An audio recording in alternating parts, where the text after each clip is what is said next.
There's a certain kind of young man you've probably met or seen online. He's 22. He hasn't slept properly in months. He's reading books on compounding interest at 6 a.m., watching pitch decks like other people watch Netflix, and telling anyone who'll listen that he's going to be a billionaire before he's 30. Most people roll their eyes. Delusional. Main character syndrome. He just watched too many YouTube videos. But here's what's actually interesting. Psychologically, this isn't random. There's a very specific, very traceable pattern behind why some young men become obsessed, not just interested, obsessed, with extreme wealth and status at an age when most people are still figuring out rent. Today, we're not going to talk about business strategy. We're going to talk about the mind underneath the hustle, where this drive actually comes from, what it's really trying to solve, and why, for a lot of these men, money was never really the point. Let's get into it. Section 1, Damien, the origin wound, 045 to 230. Psychologists who study high achievers keep running into the same theme. Extreme ambition rarely comes from a place of abundance. It usually comes from a place of deficit. Not always poverty. Sometimes it's emotional deficit inside a perfectly comfortable home. A father who was present physically but absent emotionally. A mother who only praised achievement, never presence. A childhood where love felt conditional, where being enough meant performing enough. This is sometimes called the achievement-based self-worth loop.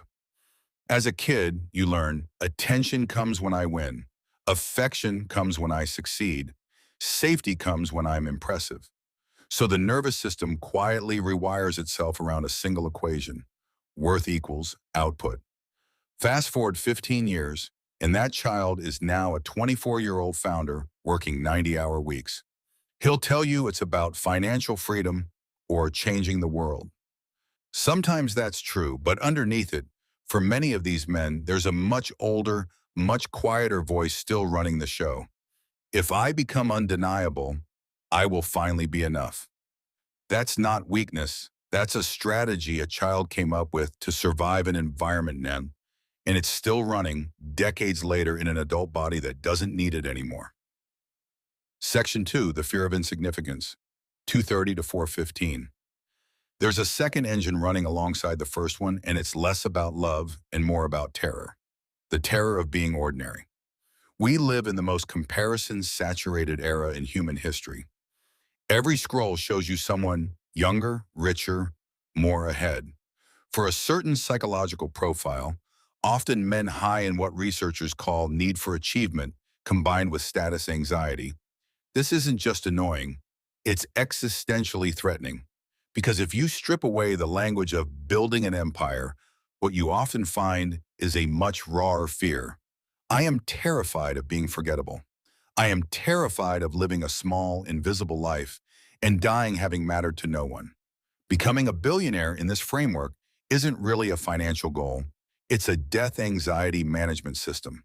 Ernest Becker, the anthropologist who wrote The Denial of Death, argued that humans build immortality projects, things we create so a part of us survives after we're gone.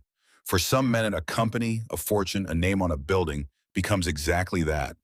Proof that they existed, that they mattered, that they weren't just another face in 7 billion. That's why the goalpost never actually satisfies, because the real target was never a number. It was the feeling of finally being safe from disappearing. And no bank balance can fully deliver that, because it was never a financial problem to begin with. Section 3, see, the control obsession. Here's a third piece, and it's one people rarely talk about: control. Many young men drawn to extreme wealth building grew up feeling powerless in some specific way. Financially unstable households, unpredictable parents, or simply a world that felt chaotic and unfair. Money in the psyche becomes the ultimate proxy for control. If I have enough of it, nothing can hurt me. No boss can fire me. No landlord can evict me. No crisis can blindside me. This is why you'll notice these men often talk about money less like a lifestyle upgrade and more like armor. It's not, I want a nice house. It's, I never want to feel powerless again. Psychologically, this is closely tied to what's called an internal locus of control. The belief that outcomes are determined by your own actions rather than fate or luck.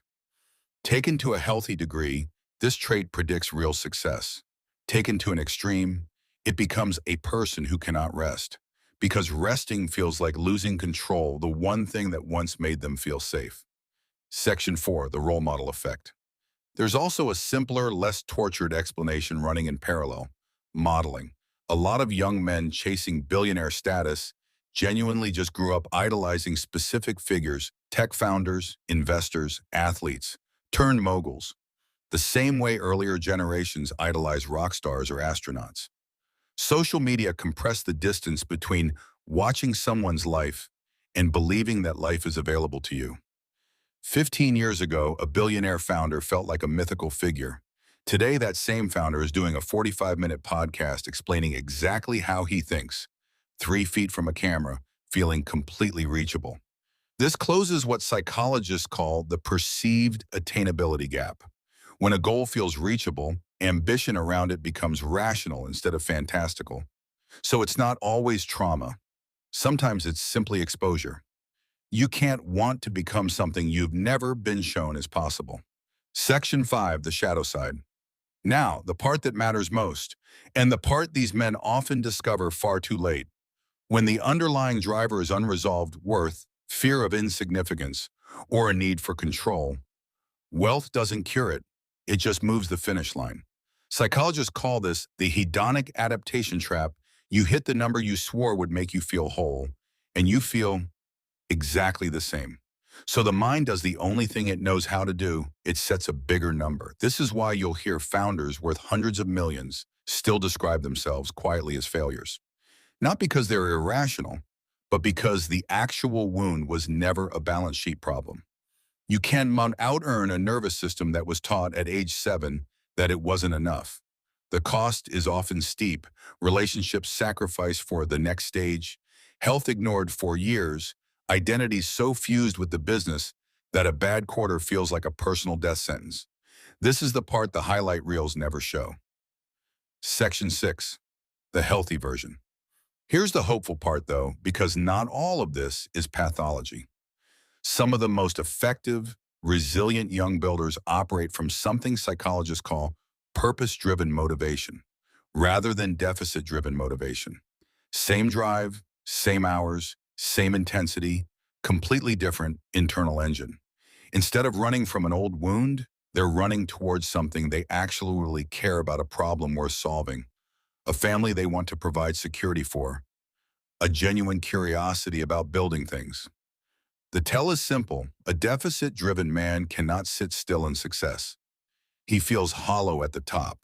A purpose-driven man can succeed, feel genuine satisfaction, and still choose to keep building because he wants to, not because he's terrified of what happens if he stops. The healthiest version of this ambition isn't the absence of drive. It's drive with a self-worth that doesn't depend on the outcome. That's the actual masterclass nobody's teaching: how to want something enormous, work for it relentlessly, and still be okay with yourself if it never fully arrives. So the next time you see a 23-year-old talking about becoming a billionaire with that slightly manic intensity in his eyes, don't just see ambition. See a person trying to solve something much older than money: a childhood equation, a fear of vanishing, a need to finally feel like enough. Some of them will build genuinely great things along the way, and some of them, even after they've made it, will still feel exactly as empty as the day they started, because they were never actually chasing wealth. They were chasing the feeling wealth was supposed to give them. And that feeling was available the entire time. If this gave you a new lens on ambition, yours or someone else's, hit subscribe, because we break down the psychology behind human behavior like this every week.